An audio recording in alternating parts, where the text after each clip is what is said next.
What's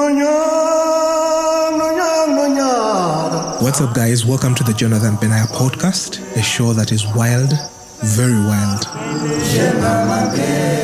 We try to put out a new episode every Sunday with discussions ranging around how to make the natural world a better place, creating awesome images, telling stories with words, wildlife films and photography, with occasional musings on sound and tech.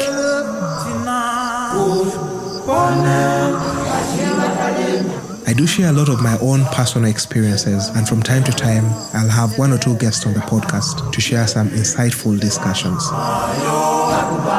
If you are fascinated about the natural world, especially natural history films and photography, environmental conservation, and African travel at large, this podcast will have you in a spin.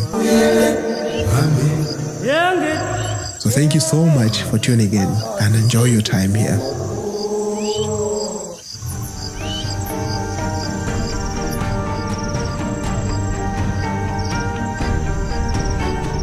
Every powerful image has an even more powerful story behind it.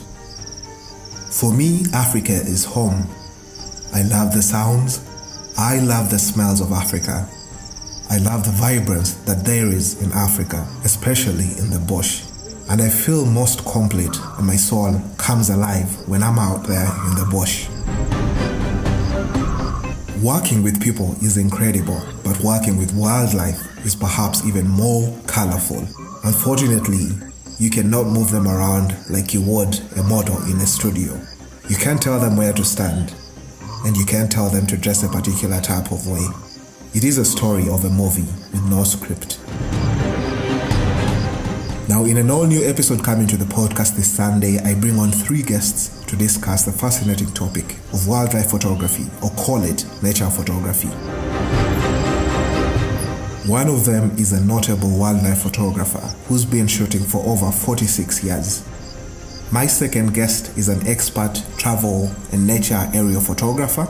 And then the third guest is a safari consultant who works with one of Africa's leading luxury brands.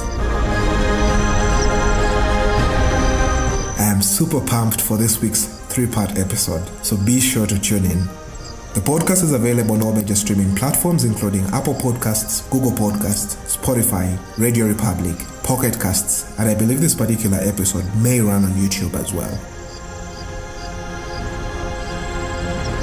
Alright, I'll see you on Sunday.